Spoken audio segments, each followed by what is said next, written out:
Alhamdulillah hari ni rasa segar sikit kita. Okey, nampak dah selesai untuk proses pendaftaran dah tutup semalam. Ya.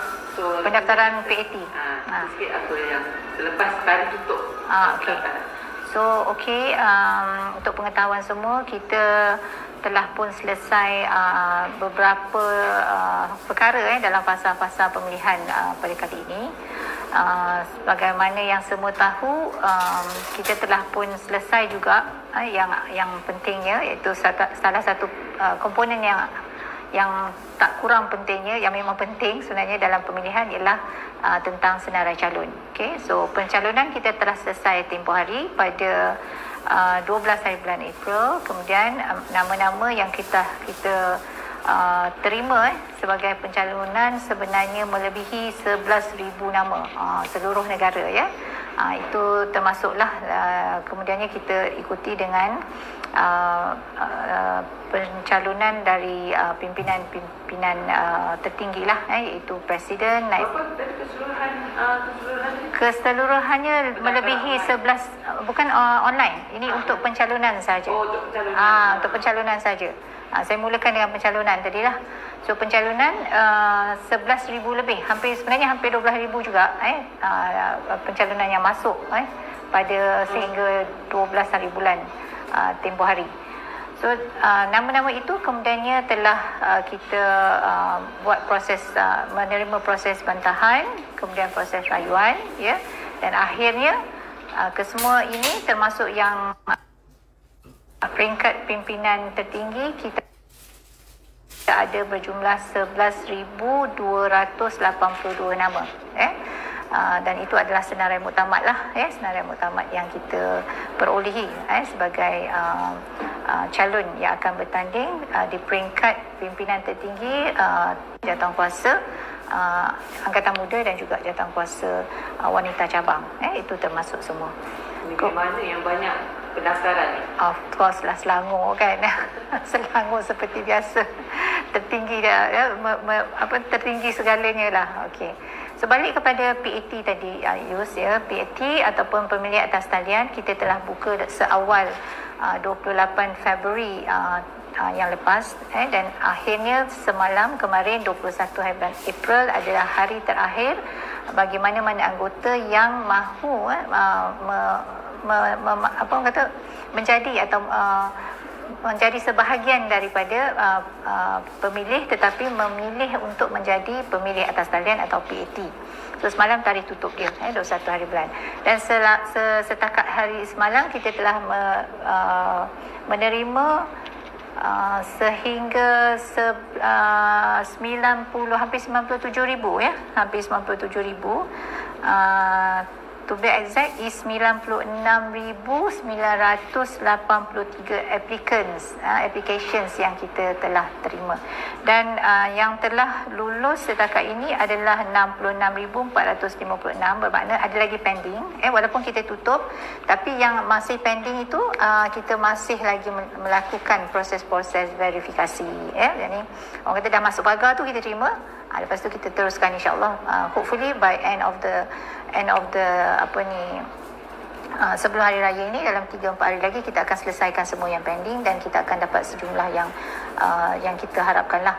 Seperti yang saya sebut hari itu dalam sesi-sesi sebelum ni, kita meletakkan target sehingga 100,000 yang akan mendaftar sebagai PAT, tapi capaian kita hampir, walaupun kita tak capai 100,000, tapi alhamdulillah kita hampir capai iaitu sehingga ke menghampiri 97,000. Satu angka yang saya rasa patut dibanggakan, bukan saja JPP bangga dalam hal ini, bahkan juga saya anggota harus merasa bangga sebab ini adalah yang kita sebut be the first kan, yang pertama kali kita laksanakan untuk pengundian atas talian. Dan menariknya lagi Yus, kita terima juga ya permintaan untuk menjadi pemilih atas talian ini, yang ini iaitu mereka-mereka anggota kita yang sebenarnya yang telah menetap di luar negara. So kita terima juga pendaftaran itu daripada Singapura, daripada Australia, daripada Brunei dan beberapa negara lain. So I think this is satu pencapaian yang seharusnya dibanggakan oleh seluruh anggota keadilan, ya. Jadi setakat itu perkembangan tentang proses itu, dan insya-Allah sekarang ni JPP dah mula masuk dalam fasa untuk persediaan pemilih atas talian, pemilihan secara fizikal lah, yang akan berlaku maknanya pengundian akan berlaku selepas hari raya lah. Tarikh tu kita telah ubah sedikit sebab atas permintaan negeri, dan kita telah pun mengeluarkan sirkular bahawa pemilihan akan berlaku dari 13 hari bulan Mei selepas raya sehinggalah 22 hari bulan Mei. Tapi di tengah-tengah tu akan ada proses pemilihan atas talian lah.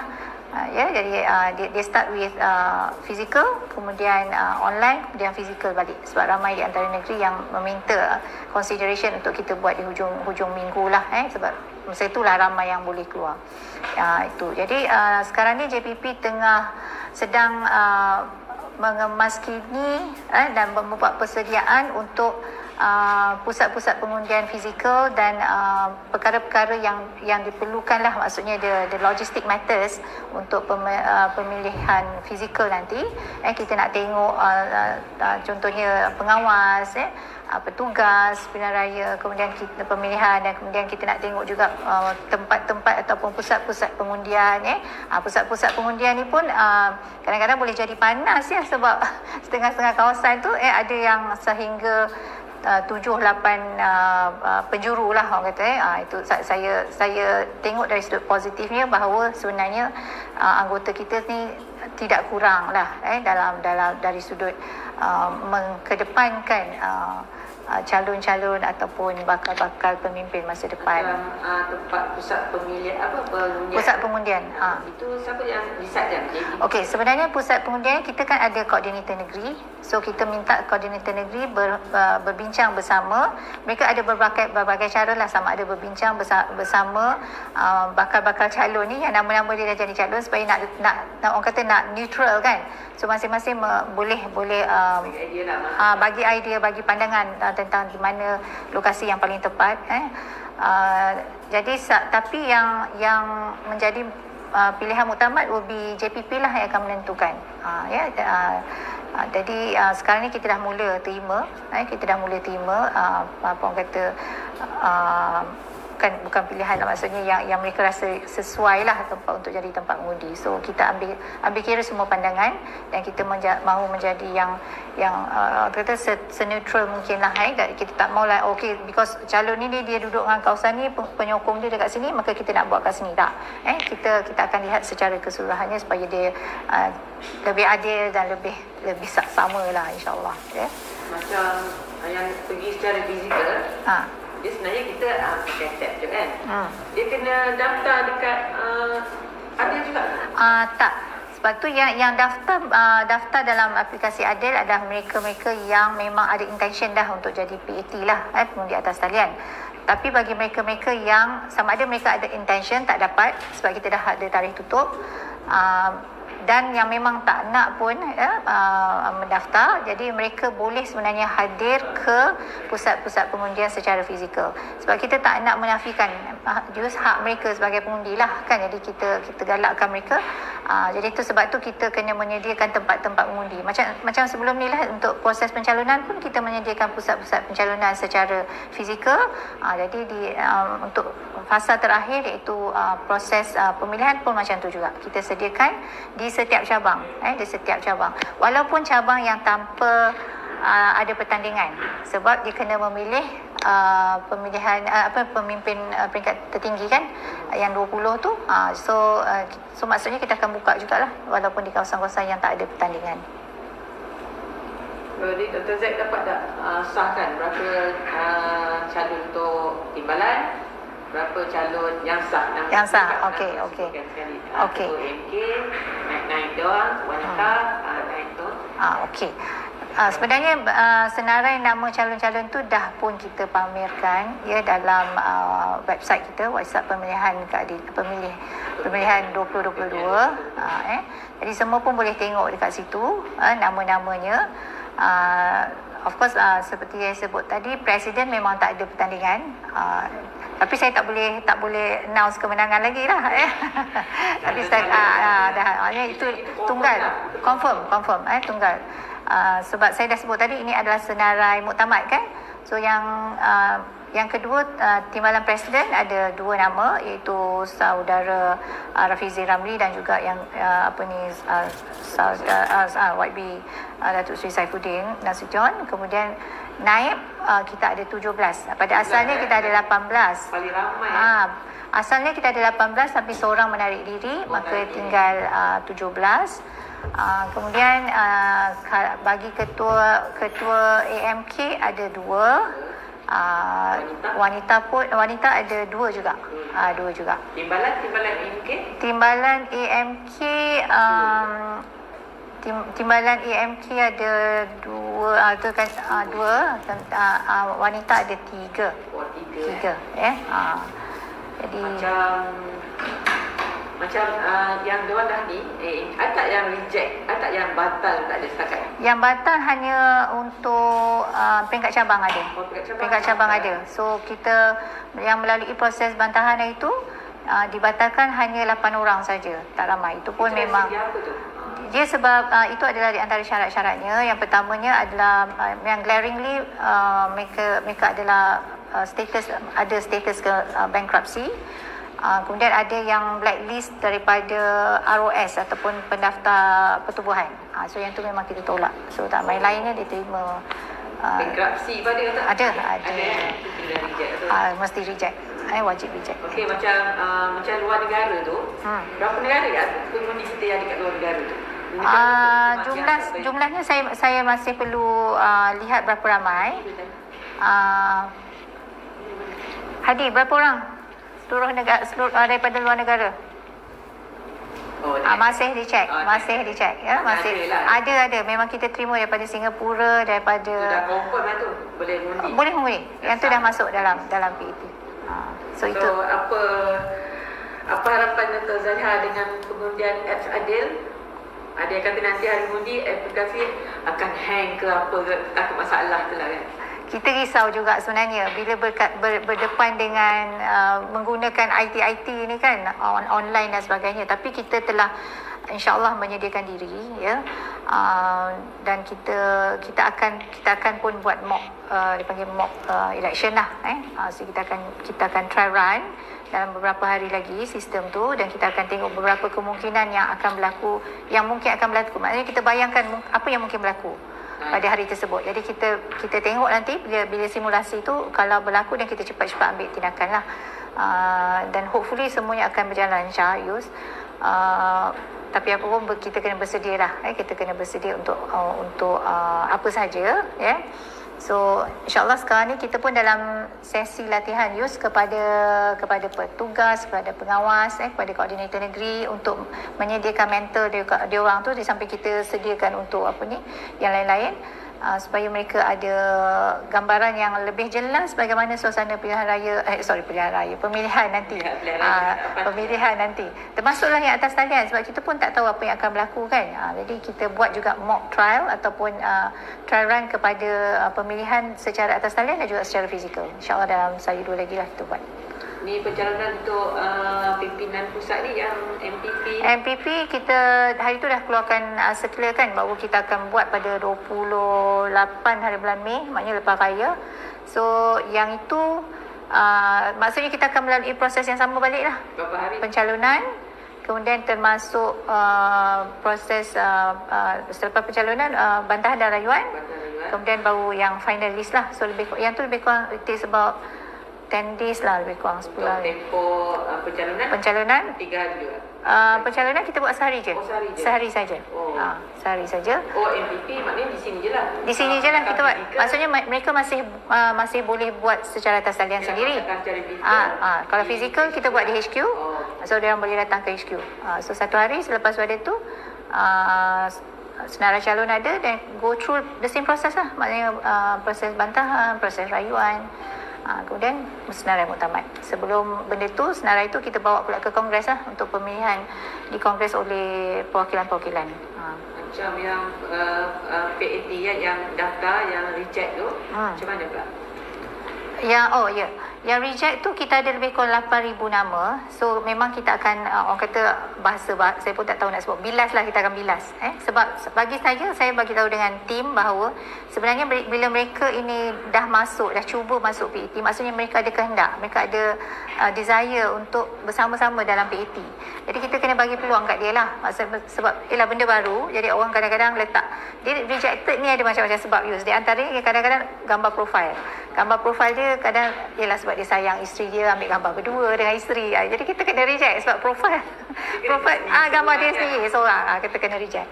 Ataupun gambar, bila kita minta satu lagi gambar IC dia. Gambar IC dia kadang tak jelas, kadang nombor akhir tak nampak.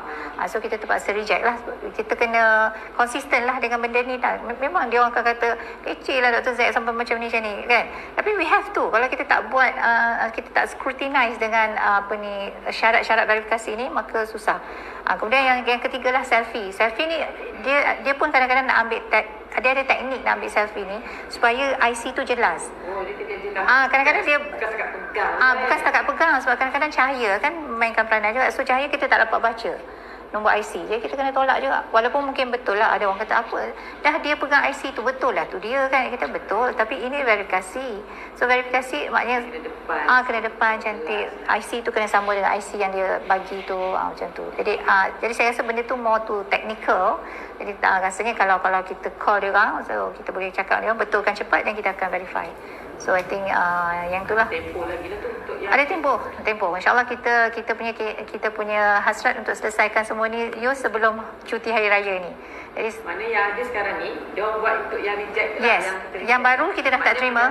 Baru dah tutup kita dah tutup dah yang tu. So yang pending lagi tu dengan yang rejected tu kita akan bilas balik dan buat. Kalau yang daftar baru nak pergi muni tu dah secara fizikal lah, terpaksa lah. Saya minta maaf lah, walaupun mereka nak jadi yang pertama tapi dah tak boleh jadi yang pertama. Online tak boleh dah. Okey, terima kasih Dr. Zaliha. Okey, sama. Nak tambah ke?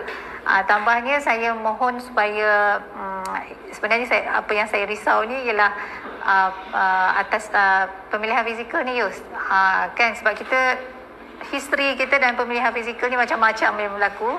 Tapi kali ini saya harap anggota kita menjadi jauh lebih matang, lebih faham, lebih sayang, lebih nampak sebenarnya yang kita akhirnya nak ialah sayang kepada parti, dan akhirnya parti kita keluar daripada atau habis selesai pemilihan ni adalah tetap sebagai satu pasukan keadilan yang akan berdepan dengan pilihan raya umum yang bila-bila saja berlaku, insyaAllah. So yang orang kata menang kalah tu ada bertanding. So apa pun keputusan terima dengan baik, dan insyaAllah kita akan terus maju ke depan. Itu harapan saya lah pada seluruh anggota keadilan seluruh negara. So hari ni nampak petugas tak berapa ramai?